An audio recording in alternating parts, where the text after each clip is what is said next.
በቅርቡ በተሰማ ዜና ዓለም አቀፉን የወንጀለኞች መቅጫ ፍርድ ቤት ICC ለሉዓላዊነት የሚያሰጋ ተቋም ነው ያለው የአሜሪካ መንግስት በፍርድ ቤቱ ላይ የተጠናከረ የዲፕሎማሲ ጫናና የቅጣት እርምጃዎችን ለመውሰድ እያሰበ መሆኑን አስታውቋል። ፍርድ ቤቱ የአሜሪካ ዜጎችንና ወታደራዊ ኃይሎችን ለመክሰስ ስልጣን እንደሌለው ያመላከቱት የአሜሪካ የውጭ ጉዳይ ሚኒስትር ማርኮ ሩቢዮ ተቋሙ እርምጃ ሊወስድ ከፈለገ ግን ጉዳዩ በቀጥታ የአሜሪካን ሉዓላዊነት የሚጎዳ ተግባር ነው ማለታቸው ተሰምቷል።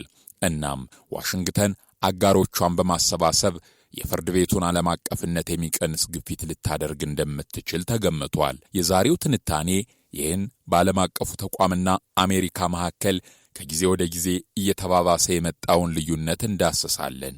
ከ125 በላይ አገራትን በአባልነት ያቀፈው ዓለም አቀፉ የወንጀለኞች መቅጫ ፍርድ ቤት በተለይ በአፍሪካና መካከለኛው ምስራቅ አገራት መሪዎች ላይ የሚበረታ የሚለው ወቀሳ ተደጋግሞ ይቀርብበታል። በወዲህ ደግሞ አሜሪካ፣ ሩሲያ፣ ቻይናና እስራኤልን መሰል ከፍተኛ ተሰሚነት ያላቸው አገራት የፍርድ ቤቱ አባላት ባለመሆናቸው ድርጅቱ አቅመ ቢስ ነው ብለው የሚሞግቱትም በቅርቡ የአሜሪካ መንግስት በዓለም አቀፍ ወንጀል ፍርድ ቤት ላይ የወሰደው የፖለቲካና የኢኮኖሚ ጫና በዓለም አቀፍ ሕግና በዓለም አቀፍ ፍትህ ዙሪያ አዲስ ክርክር አስነስቷል። ጥያቄው ግልጽ ነው። አሜሪካ ለምን የዓለም አቀፍ ወንጀል ፍርድ ቤትን ለማዳከም ፈለገች? በ2002 በሮም ስምምነት መሰረት የተቋቋመው ዓለም አቀፉ የወንጀለኞች መቅጫ ፍርድ ቤት የዘር ማጥፋት፣ በሰብአዊነት ላይ የሚፈጸሙ ወንጀሎች፣ የጦር ወንጀለኞችና የጥቃት ወንጀሎችን የሚመረምር ብቸኛው ቋሚ ዓለም አቀፍ ፍርድ ቤት ነው። ከመጀመሪያውም ጀምሮ የሮም ስምምነትን ተቀብላ ያጸደቀችው አሜሪካ የፍርድ ቤቱ ስልጣን በአሜሪካ ወታደሮችና ባለስልጣናት ላይ ተጠያቂነት ሊያመጣ ይችላል በሚል ስጋት የፍርድ ቤቱ አባል ላለመሆን ወስና ቆይታለች። ክፍተቶች ይበልጥ እየሰፉ የመጡት ግን በቅርቡ ነው። ፍርድ ቤቱ በጋዛ ሰርጥ ጦርነት ተፈጸሙ ተብለው በሚመረመሩ ወንጀሎች ምክንያት በእስራኤል ጠቅላይ ሚኒስትር ቤንያሚን ኔታንያሁ ላይ የእስር ማዘዣ ካወጣ በኋላ እስራኤልን ራስ አከል የቅርብ አጋሩ አድርጋ የምትቆጥረው አሜሪካ ውሳኔውን አጥብቃ መቃወም ብቻ ሳይሆን ለፍርድ ቤቱ ያላትን አቋም ዳግም እንድትመረምር እንዳስገደዳት ተንታኞች ይገልጻሉ። ፍርድ ቤቱ በደቡብ አፍሪካ አቅራቢነት የጋዛ ሰርጥ ጉዳይን መመልከት ሲጀምር በሂደቱ ደስተኛ ያልሆኑት የአሜሪካው ፕሬዝዳንት ዶናልድ ትራምፕ አስተዳደር የፍርድ ቤቱን ዳኞችና አቃቢ ሕጎች የሚመለከቱ የጉዞ እገዳዎችና የገንዘብ ማዕቀቦች ጥሎ ሌሎች አገራትም ከፍርድ ቤቱ ርቀው እንዲቆሙ የዲፕሎማሲ ግፊት ማድረጉ ተዘግቧል። የአሜሪካ መንግስት ለዚህ ተግባሩ በዋናነት የሚያቀርበው መከራከሪያ የሀገራዊ ሉዓላዊነት ጉዳይ ነው። በዋሽንግተን የፍርድ ቤቱ ስልጣን የሮም ስምምነትን ባልተቀበሉ ሀገራት ዜጎች ላይ መድረሱ ተቀባይነት የለውም ትላለች። በተለይም የአሜሪካ ወታደሮች ወይም ከአሜሪካ ጋር የተቆራኙ ባለስልጣናት በፍርድ ቤቱ ፊት እንዳይቀርቡ ትፈልጋለች። በሌላ በኩል በአሜሪካም ውስጥ የሚገኙ ሁለት የሰብአዊ መብት ድርጅቶችን ጨምሮ ሌሎችም የሰብአዊ መብት ተሟጋቾች በርካታ የአውሮፓ ሀገራት የአሜሪካን እርምጃ በመቃወም ይህ የዓለም አቀፍ ፍትህን ሚዛናዊነት የሚያዳክምና የጦር ወንጀል ተጠርጣሪዎችን ከተጠያቂነት የሚያስመልጥ ነው ይላሉ። በአይሲሲ ላይ የተጣለው ማዕቀብ የሕገ መንግሥቱን የነጻ ንግግር መብት ይጥሳል በማለት ክስ መስርተዋል። በዚህ የእንካ ሰላንታ ምልልስ ሂደት ፍርድ ቤቱ ከበድ ያለ ፈተና ተጋፍጧል ይባላል።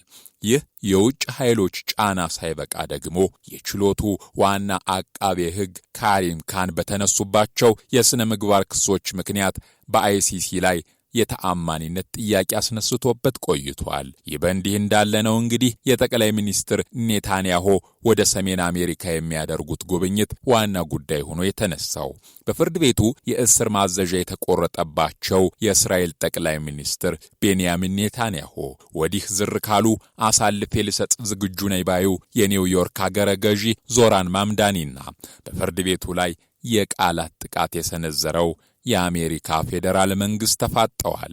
የእስራኤሉ ጠቅላይ ሚኒስትር ቤንያሚን ኔታንያሁ የጦር ወንጀለኛና በፍልስጤማውያን ላይ የዘር ማጥፋት ዘመቻን ያዘዙ መሪ ናቸው ያሉት የኒውዮርክ ከተማ ከንቲባ ዞህራን ማምዳኒ የአሜሪካ ፌዴራል መንግስት የዓለም አቀፉ የወንጀለኞች መቅጫ ፍርድ ቤትን የእስር ማዘዣ እንዲያስፈጽም ጠይቀዋል። በዓለም አቀፉ የፍትህ አስፈጻሚ አካል በተላለፈ ትዕዛዝ ጠቅላይ ሚኒስትር ኔታንያሁ በተገኙበት እንዲታሰሩ የወሰነው ያለ ምክንያት አይደለም ያሉት ከንቲባው ከ73,000 በላይ ንጹሃንን የፈጁት ሕክምና ተቋማትን ጨምሮ ሰብአዊ ድርጅቶችን የማፍረስ ተግባርን የመሩ ሰው በኒውዮርክ መልካም አቀባበል እንደማይጠብቃቸው ጠቁመዋል። ቀደም ሲል ኔታንያሁ ወደ ኒውዮርክ ቢመጡ የከተማው አስተዳደር አሳልፎ ለዓለም አቀፉ የወንጀለኞች መቅጫ ፍርድ ቤት እንደሚሰጣቸው ከንቲባው መናገራቸውን ያወሳው የዩሮኒውስ ዘገባ ከንቲባ ማምዳኒ አሁን በሰጡት መግለጫ ደግሞ ከተማዋ በራሷ የእስር ማዘዣን ለማስፈጸም ስልጣን ስለሌላት የፌዴራል መንግስቱ ትብብር እንዲያደርግ መጠየቃቸውን አስነብበዋል።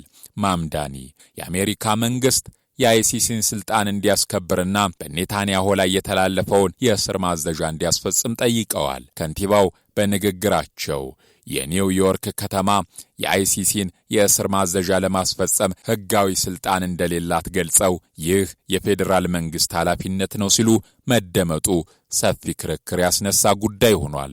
ችሎቱ በጋዛ ጦርነቱ ወቅት ተፈጽመዋል ተብለው የምርመራ መዝገብ በተከፈተባቸው የጦር ወንጀሎችና በሰብአዊነት ላይ በተፈጸሙ ወንጀሎች ምክንያት ጠቅላይ ሚኒስትር ቤንያሚን ኔታንያሁ ጨምሮ ከፍተኛ የእስራኤል ባለስልጣናት ላይ የእስር ማዘዣ አውጥቷል። በከሳሾች የቀረቡትን ውንጀላዎች የምትቃወመው እስራኤል በበኩሏ የጋዛ ዘመቻ ራሷን ከሐማስ ጥቃት የማዳን የህልውና ጉዳይ ሕጋዊ እርምጃ መሆኑን ገልጻ ትሞግታለች። ይህን የቴህራንን አቋም የምትጋራው ዋሽንግተንም በመካከለኛው ምስራቅ ዋነኛ የደህንነት አጋሩ አድርጋ መሪዎች ላይ የተላለፈው የአይሲሲ ውሳኔ አጥፊና ጠፊን እኩል ጠረጴዛ ላይ ያስቀመጠ ፖለቲካዊ አድሎ የታየበት በማለት ትቃወማለች። ችሎቱን እንደ ዓለም አቀፍ የፍትህ ሚዛን ጠባቂ ተቋም የሚቆጥሩ አካላት የጦር ወንጀል የፈጸመ ማንኛውም ሰው የትንሽም ይሁን ትልቅ አገር መሪ ተጠያቂ መሆን አለበት ሲሉ፣ የተቋሙ ተቃዋሚዎች ደግሞ በፖለቲካ ተጽዕኖ የሚመራ አድሏዊ በተመሳሳይ ጉዳዮች ላይ የተዛባ ፍርድ የሚሰጥ እያሉ ይሞግታሉ። በቀድሞው የሱዳኑ ፕሬዝዳንት ኦማር አልበሽር፣ የሩሲያ ፕሬዝዳንት ቭላዲሚር ፑቲንና ሌሎች መሪዎች ላይ የእስር ማዘዣ ሲወጣም ተመሳሳይ ክርክር ተነስቶ እንደነበር የሚያወሱ ሙያተኞች የድርጅቱ ስም በየትኛውም ጊዜ ከእኩልነትና ፍትሐዊነት ጋር መሳ ለመሳ ገጥሞ ሁሉን አስማምቶ እንደማያውቅ ይጠቅሳሉ። አሁን ተረኛው የፍርድ ቤቱ ተፈላጊ ሰው ጠቅላይ ሚኒስትር ቤንያሚን ኔታንያሁ ወደ አይሲሲ አባል ሀገራት ከተጓዙ በተገኙበት እንዲታሰሩ ተወስኗል። ሆኖም ይህ በእያንዳንዱ ሀገር የፖለቲካ ውሳኔ ላይ የሚመረኮዝ ነው። አንዳንድ ሀገራት የፍርድ ቤቱን ውሳኔ ለማስፈጸም ፈቃደኛ ሲሆኑ፣ ሌሎች ደግሞ የዲፕሎማሲ ግንኙነታቸውን በማስቀደም ሊያመነቱ ይችላሉ። ፍርድ ቤቱ ማንንም ቢሆን ለማስገደድ መብት የለውም። ይህም ምን ያህል አቅመ ደካማ ተቋም መሆኑን ማሳያ አድርገው የሚያነሱት አሉ። ለዚህ ዘገባ አናዶሉ፣ ኒውዮርክ ታይምስ፣ ዋሽንግተን ፖስት፣ ሃሬትስ እና ሚድል ኢስት ሞኒተር ያሰራጩትን መረጃ በዋቢነት ተጠቅመናል።